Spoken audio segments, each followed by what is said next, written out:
बोलना था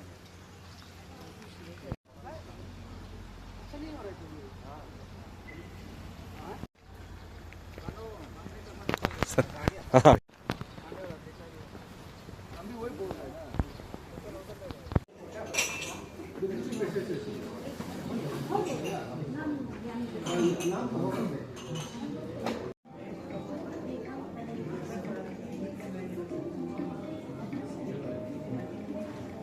One-day skill program on NDPSEC.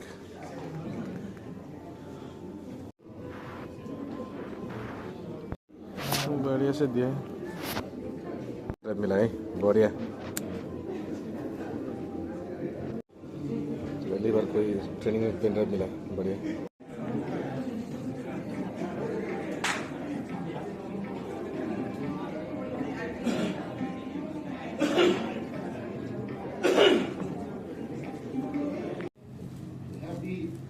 The prosecutors, can I know the prosecutors who are present here? If they raise their hands, can we? So see, and the judicial officers, by and large, I know all of them. So unfortunately, I would like to say that this subject may not have so much of relevance with the the investigating officers. But then you have no option. You have to be seated and listen to whatever we discuss. Anyway, okay.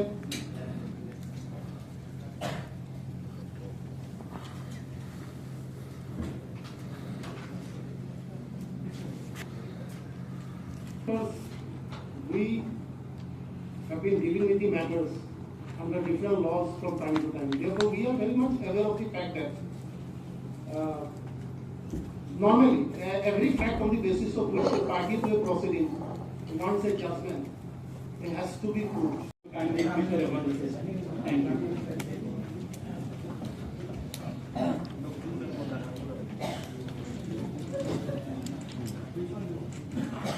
A chance to speak with the judiciary directly. Finally, the day is here, so I'm happy, and I'm very thankful to the Honorable High Court कि हमको ये आज मौका दे दिया. Actually,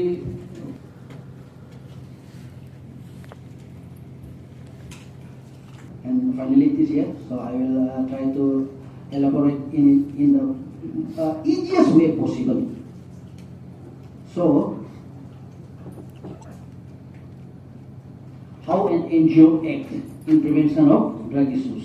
तो obviously आपका drug issue में जब NGO participate करेगा तो NGO का participate करने का तरीका वो pro bono ही होगा. Why it is so? Because an NGO can never be as efficient, as resourceful, and as financially strong as the government organization. And therefore, what NGO will be doing is putting its skilled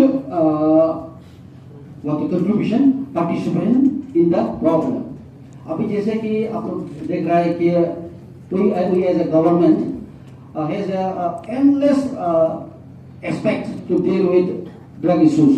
जैसे कि आप देख लीजिए आपका education है, department of education आपको psychologically control करने के लिए, बच्चा को जाने से पहले रोकने के लिए आपका साइकोलॉजिकली कंट्रोल करने के लिए आपका एजुकेशन पॉलिसी है. बट देन आपको before 9 and after 5 department of education can not take care of your children. तो उसका आपका जितना एफर्ट है वहाँ रुक जाता है. And psychological behavioural issues that steam from addiction. Substance is only 20% of the problem. अभी आपको हमको जब ड्रग प्रॉब्लम को हमको प्रिवेंट करना है, हमको किसको प्रिवेंट करना है? Expansion of harm radius. ये जो आप देख रहा है, हम लोग जो इसको आपको किस तरीके से हम लोग एक आपका ड्रग इशू को, ड्रग प्रॉब्लम को व्यू करता है, वो हम लोग इसको एक चॉइस और हैबिट का रूप में व्यू करते हैं. नो, इसमें आपका साइंटिफिक प्रॉब्लम भी है. This is not only about the choice somebody make, this is not only about the habit somebody have. ऐसा नहीं है. ये आप इसमें आपका साइंटिफिक प्रॉब्लम भी है. जैसे कि ये आपका प्रोसेस है, आपका हार्म रेडियस का साइकिल का बड़ा होते ही जाना है. It's keep on growing. जैसे कि पहले आप यूज करता है, उसके बाद मिस यूज करता है और फाइनली आप एब्यूज करता है. ये साइंटिफिक रीजन क्या होता है? जैसे जैसे आप यूज करता जाता है वैसे वैसे आपका बॉडी का डिमांड बढ़ता जाता है. जैसे जैसे आपका डिमांड बढ़ता जाता है ऑटोमेटिकली वैसे वैसे आपका एक्टिविटीज बढ़ता जाता है. तो इस एक्टिविटीज में क्या होता है? This is where we need to focus in a very extraordinary way. ये आप देखिए, कोई भी आपका जो आपका एडिक्ट, एल्कोहलिक, ड्रग एडिक्ट जो अभी जेल में है या नहीं है, this kind of understanding must be contributing your book of law. फिर भी जो जरूरत है उसको हमें देखना ही पड़ेगा, because after we are guardians also. तो ये जो चीज को अभी हमको देखना है कि to intervene on the process means to prevent negative consequences. उस जगह हमको घुसना होगा, उस जगह हमको पार्टिसिपेट करना होगा जहां से ये शुरू होता है। उस एंड में रुकते रहने, जितना आना है the number that is going to property keep on coming. अभी जैसे कि देखिए, we have different kind of mechanism. Even आपका ग्लोबली भी अभी का बर्निंग इशू तो ड्रग प्रॉब्लम ही है। कौन एफर्ट नहीं डाल रहा है? आपका यूएसए से लेके, आपका यूरोप से लेके इंडिया तक पूरा इसका एफर्ट डाल रहा है, सब कुछ डाल रहा है। स्टिल देन अभी आप सोच के देखिए, United nation of drugs and crime का जो आपका ये है, आपका डाटा है, वो डाटा बताता है कि 2.7 मिलियन आदमी को आपको ड्रग रिलेटेड क्राइम में ट्रायल हुआ है। 1.7 मिलियन आदमी को कन्विक्शन हुआ है। This is only these are the only reports maintained by the judiciary. On the other side, World Health Organization का रिपोर्ट है कि ग्लोबली एनुअली मोर्टालिटी रेट जो है वो 3 मिलियन है। That means in Indian number this is 30 lakhs, right? तो put together ये तो आपका ऑलमोस्ट क्लोज टू 50 lakhs हो रहा है। ये क्या हो रहा है? 50 lakhs is the population equivalent to Arunachal population 3x। Now we can imagine कि इतना आदमी ये ग्लोबली मर रहा है, क्यों? Because there is something we are not doing. We are doing lot of things, we are putting lot of efforts, लेकिन शायद हम लोग putting the right nerves to stop it. तो इसीलिए we need to approach it from different point of views also. हम लोग सिर्फ इसको आज तक जितना भी एग्जिस्टिंग मेथड है, अगर आज का जितना एग्जिस्टिंग मेथड है उसी में डिपेंड हो गया, उसी से अगर हम काम कर रहा हूं, जैसे एवरी ईयर ऐसा राइज नहीं होगा। राइज हो रहा है मतलब there is a deficiency in our method, या तो कहीं ना कहीं लूप होल है जहां से ये निकल रहा है। सो उस एंगल से भी हमको एक बार देखना होगा। ना टारगेटेड इंटरवेंशन, इसको हम लोग आपका not only from the law enforcement point of view, judiciary point of view, social point of view को नहीं देख के इसको हम लोग एक टेक्निकल पॉइंट ऑफ व्यू से भी देखना पड़ेगा। एक टारगेटेड इंटरवेंशन चाहिए, but each and every statement, this is the actual method which can be considered as prevention. Last में रुक के हम repeating again and again, last में रुक के हम प्रिवेंट नहीं कर सकते हैं।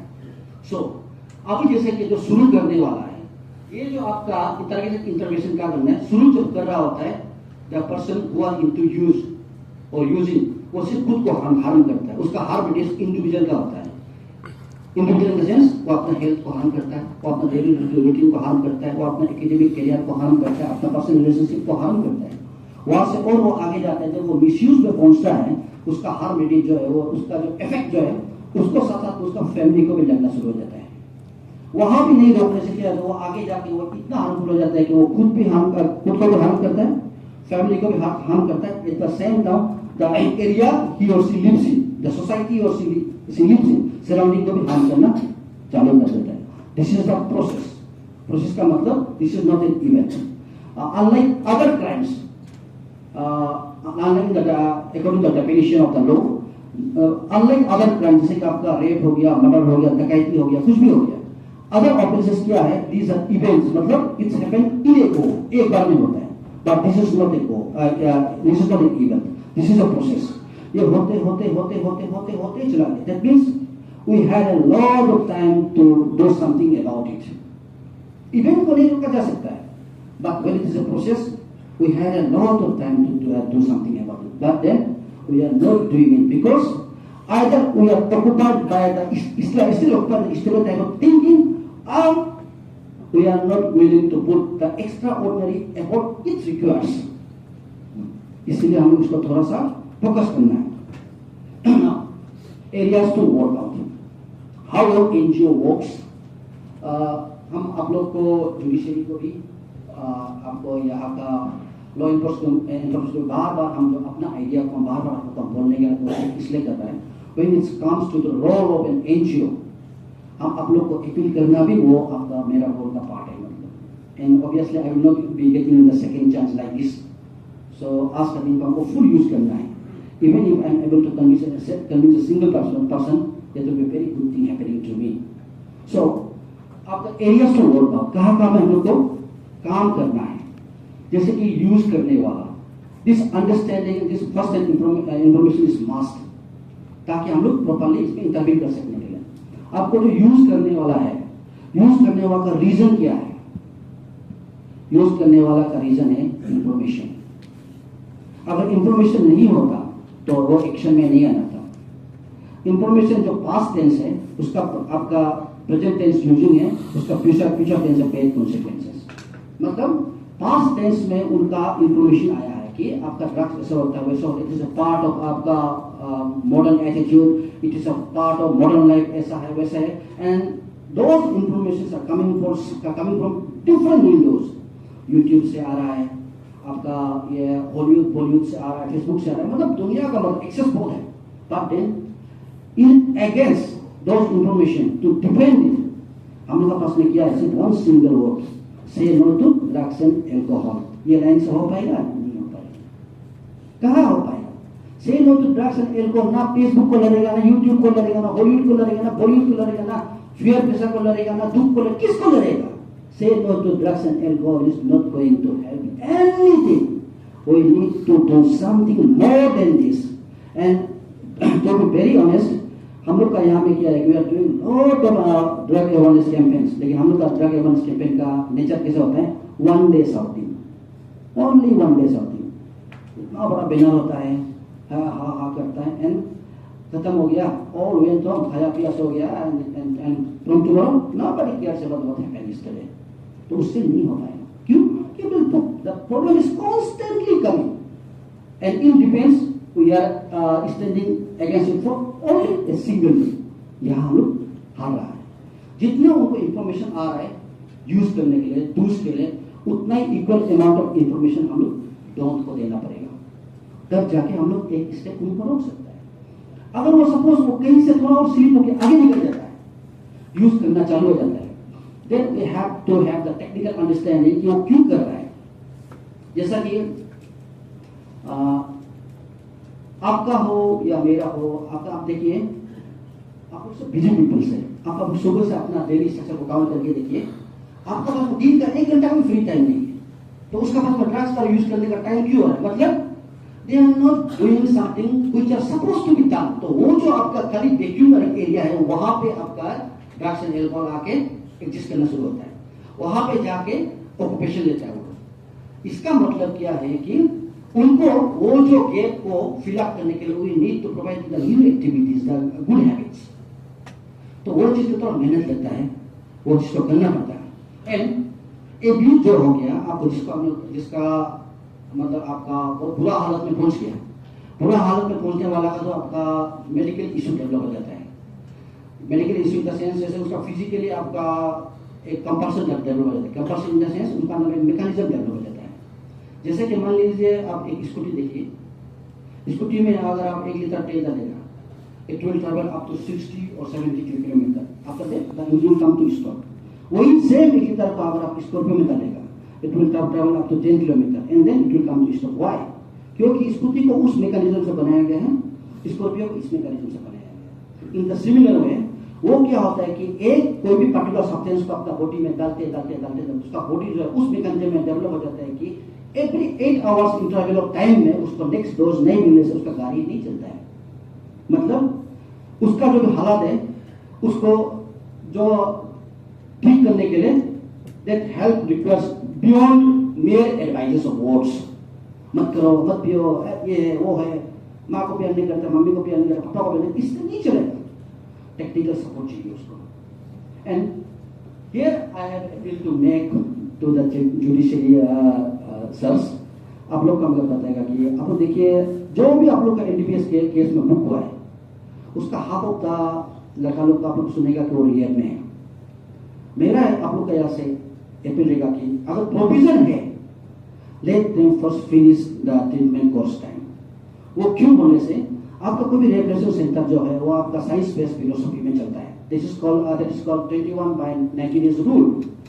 21/90 days रूल का मतलब ये है कि एनी काइंड ऑफ फर्स्ट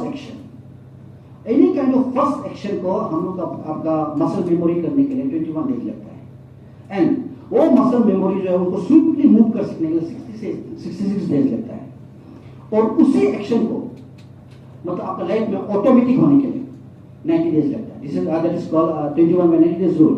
और ऑटोमेटिक को इजी वे में समझने के लिए है कि if you are right handed मतलब आपको राइट हैंडेड होने के लिए 90 डेज लगा है, if you are left handed मतलब आपको लेफ्ट हैंडेड होने के लिए 90 डेज लगा है।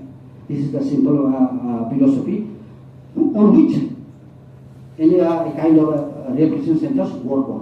तो आप लोग का अगर अंदर में ये प्रोविजन होने से अगर कोई इसमें बुक भी है, एनडीपीएस एक्ट में चल भी रहा है, ट्रायल चल भी रहा है, तो my request and my appeal to you is that let them have their course duration time first, उसके बाद में आप लोग उसको आगे इम्पॉसिबल।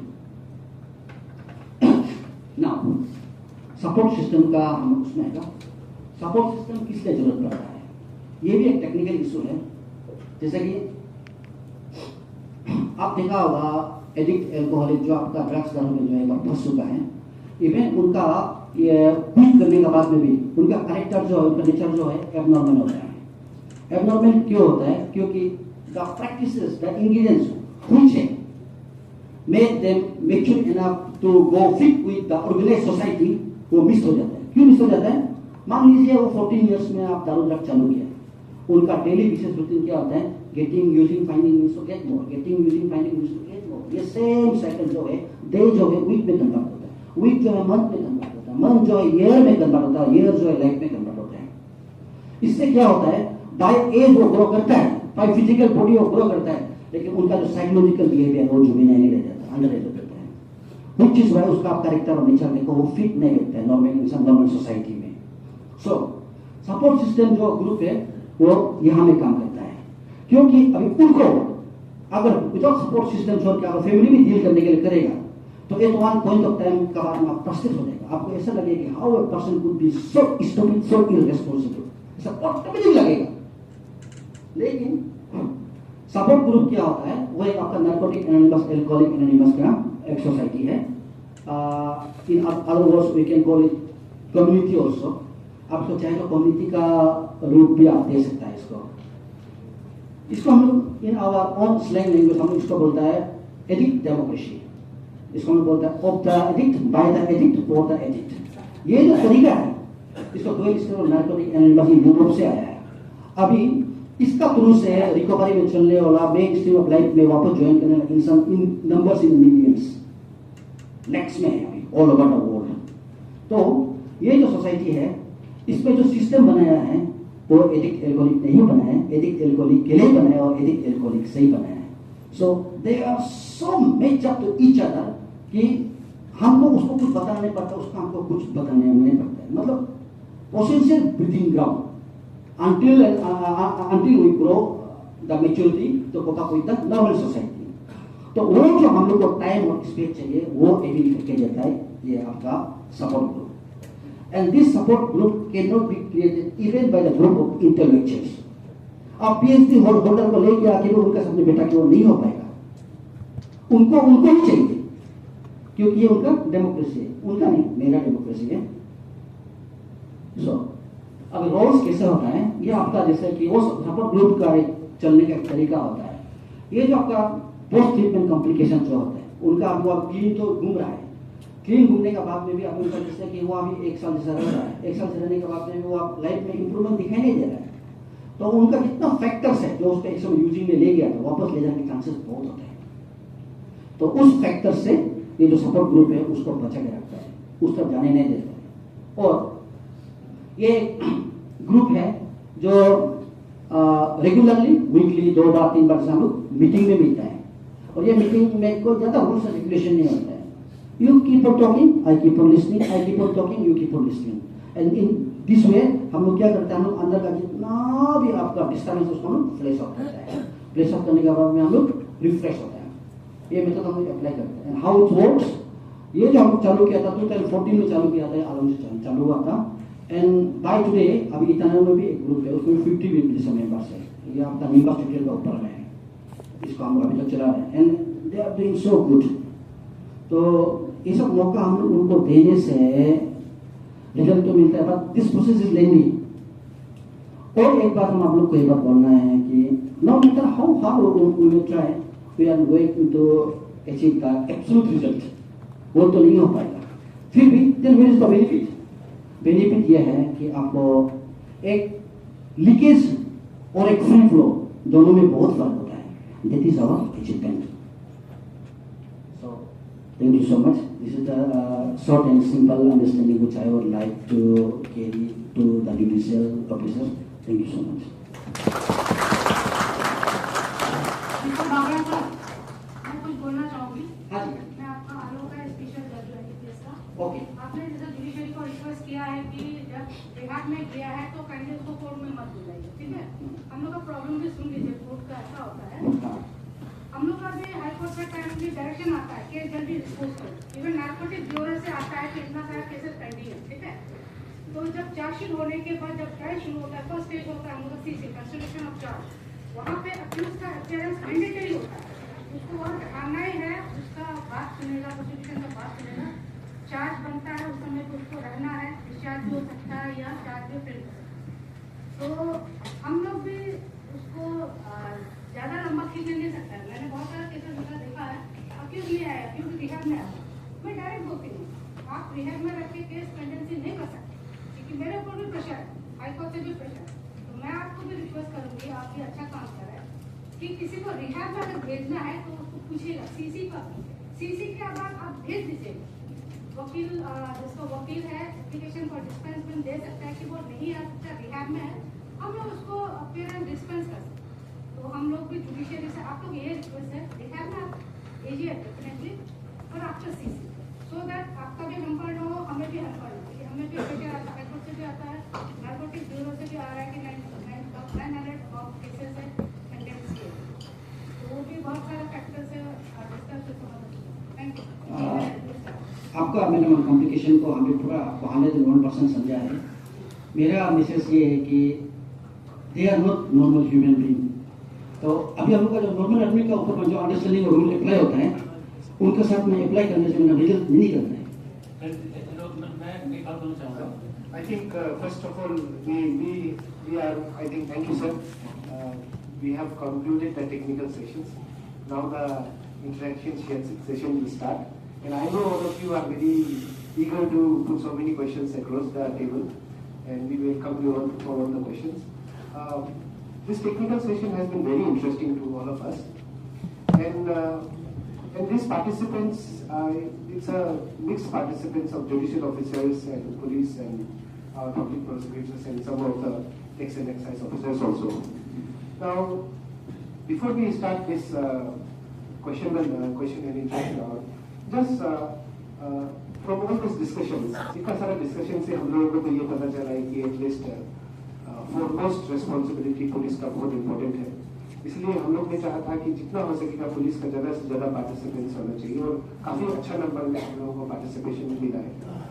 और जस्ट पुलिस वालों के लिए जो ओवरऑल आज का जो हम लोगों का जितना भी प्रोग्राम हुआ है, उसका कंक्लूजन अगर हम लोग लाने से ऐसा है कि बेसिकली आप लोगों को जो मटेरियल हम लोग ने सप्लाई किया है, अगर आप लोगों को सबको मिला होगा, उसमें एक चीज़ देखिए, जगह नहीं है, 2 सेट ऑफ पेपर आप लोगों को दिया है, 13 पेज का रूल्स है 2022 का, और सिर्फ 9 पेज का एक चैप्टर है, चैप्टर 5 ऑफ NDPS, क्योंकि हम लोग जगह देगा कॉम्प्लिकेटेड नहीं करना चाह रहा था। तो आप लोग उसी पे कंसेंट्रेट कीजिए कि चैप्टर 5 NDPS सेक्शन 41 से शुरू होकर, ज़्यादा भी नहीं है, बहुत ही लिमिटेड सेक्शंस को आपको समझना है, सेक्शन 41, 42, 43, 50 एंड 52A, ज़्यादा नहीं है, सिर्फ 5 सेक्शन को समझ लीजिए। लेकिन हम लोगों को भी मालूम है कि अरुणाचल प्रदेश में ऐसा कोई केस अभी तक हमको नहीं मिला जहाँ पे पुलिस एक मजिस्ट्रेट के पास रिक्वेस्ट कर सर्च वारंट निकाला हो, स्पेशली NDPS केसेस में। शायद आजकल अभी निकल रहा होगा, इससे पहले कभी नहीं मिला। और बहुत इंटरेस्टिंग चीज आप लोग नोटिस कीजिए, NDPS केसेस में जितना भी FIR लॉन्च होता है वो पुलिस वाला ही करता है। तो आपका ये फर्स्ट एनकाउंटर होता है, और मेरा पर्सनली मानना है कि इन्वेस्टिगेशन सर्च 3S बहुत इंपॉर्टेंट है, सर्च, सीजन एंड सैंपलिंग। इसके बाद पुलिस का कुछ रोल नहीं है। क्योंकि जब वो सैंपल ड्रग्स अगर चलाएंगे एफएसएल में, एफएसएल से आ जाएगा तब आपका तब उसको ही आपको इनकॉर्पोरेट कर सकता है और चार्जशीट फाइल कर सकता है, या उससे पहले भी चार्जशीट फाइल करते बाद में एफएसएल रिपोर्ट। लेकिन आप लोगों को ये समझना पड़ेगा पुलिस ऑफिसर्स लोगों की, ये जो सर्च सीजर सैम्पलिंग अगर ये सर्च ढंग से हो गया तो हमको लगता नहीं है कि कोई भी इस बचने का कोई स्कोप रहेगा। और सेक्शन 41 हम लोग जैसे बोल रहे हैं कि 41 यहाँ पे हम लोग ज्यादातर फॉलो नहीं कर रहे हैं, सेक्शन 42 में सब केसेस आ रहे हैं। तो सेक्शन 42 में भी बहुत सिंपल है एकदम, ठीक है। सबसे पहले पुलिस को कॉन्फिडेंट होना पड़ेगा कि आप लोग जो कर रहे हैं कि सही कर रहे हैं। अगर आपको लगेगा कि हम जो कर रहे हैं सही नहीं है, कॉन्फिडेंट नहीं है, तब आप भी शायद वो जानबूझकर आपसे भी गलती होगा, तो आपको कॉन्फिडेंट होना पड़ेगा। और कॉन्फिडेंट होने के लिए हम लोग ये इतना मतलब इतना डिफिकल्ट इन्वेस्टिगेशन नहीं है, ये हम पर्सनली मानते हैं कि one of the easiest investigation है crime related offence any base का। सिर्फ आपको सिर्फ याद रखना है कि सेक्शन 42 में जब कभी भी इंफॉर्मेशन मिलता है, सपोजिंग इनको याद आपको, आप अगर पुलिस स्टेशन में है तो आपका सबसे पहले जिम्मेदारी क्या होगा, आप इंफॉर्मेशन मिलने के साथ साथ आप एफआईआर लॉन्च नहीं करेगा। क्योंकि जैसे हमारा अगर सब लोग बोल रहे हैं कि ड्रग्स रिलेटेड ऑफेंस तो क्वांटिटी बेस्ड है, जब तक ड्रग्स नहीं आएगा तो ऑफेंस कमिट कहाँ होगा, एक्सेप्ट फॉर कंजम्पशन का बात अलग है। लेकिन हम लोग बेसिकली पोजीशन रिलेटेड ही या क्वांटिटी बेस्ड रिलेटेड ही हम लोग ऑफेंस को फर्स्ट ऑफ ऑल प्राइमरीली मानते हैं। और नेचर में तो हम लोग देखा कि हम लोग सिर्फ पोजीशन को ही बेसिकली प्राइमरीली पोजीशन को मानकर ही चलता है। लेकिन सपोजिंग आप पुलिस स्टेशन में आपको इन्फॉर्मेशन मिला कि आपसे 1 किलोमीटर के रेंज में वहाँ पे कोई लोगों का ड्रग्स का कंज्यूम हो रहा है, ड्रग्स का लेन देन हो रहा है, आप पुलिस स्टेशन में इमीडिएटली तो एफआईआर डालेंगे नहीं, डेफिनेटली आप मूव करने से पहले आप जीडी एंट्री तक मूव करेगा और वहाँ पे सर्च करेगा और जो नोटिफिकेशन के बेसिस पे जो ऑथराइज्ड पर्सन है जाएगा सर्च करेगा। ये सब चीज में आप लोग अगर taking the time to share their vast knowledge and expertise and experience with us. Your valuable insight on the legal framework, enforcement mechanisms, and challenges in curbing the drug abuse have significantly enriched our understanding on this crucial subject. I would also like to extend our appreciation to the participants, including the judicial officers, public prosecutors, officers from the Department of Police, Tax, Excise, and Narcotics, Government of Arunachal Pradesh, for their active engagement and thought-provoking discussions.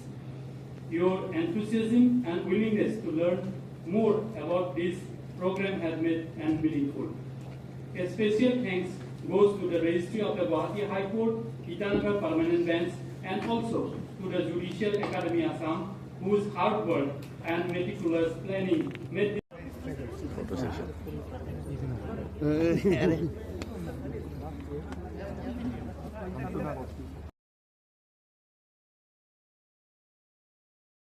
हर एक जगह लोगों को ये देखना चाहिए कि इस area का ये फर्ज बनता है।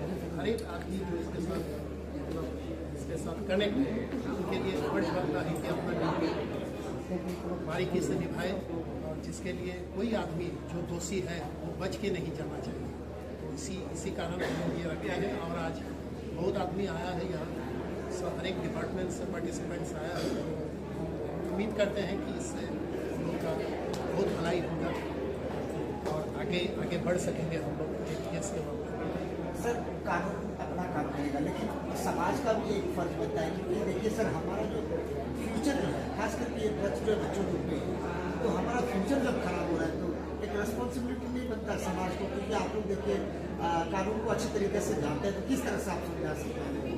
हाँ, ये बारीकी आप ठीक बोले हैं। ये बात कानून और समाज, कानून तो अलग चीज़ है, कानून तो अपना काम करेगा, लेकिन कानून तब तक अपना काम ठीक से नहीं कर पाएगा जब तक समाज आगे बढ़ के नहीं आएगा और समाज अपना जो अनुदान है वो नहीं दिखा पाएगा।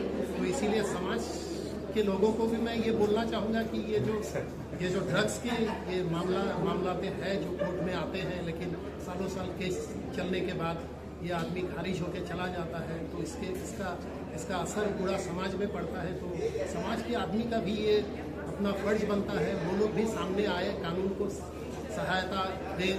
जो केसेस होता है उसमें अगर किसी को कोई साक्षी देना हो, किसी को कोई एविडेंस कोर्ट में देना हो, तो वो बिना झिझक, बिना डरे हुए आके कोर्ट में साक्षी दीजिए आप कानून को सहाय करेंगे तो कानून आप समाज को सहाय कर सकेगा और इस तरह हम लोग आगे बढ़ सकते हैं।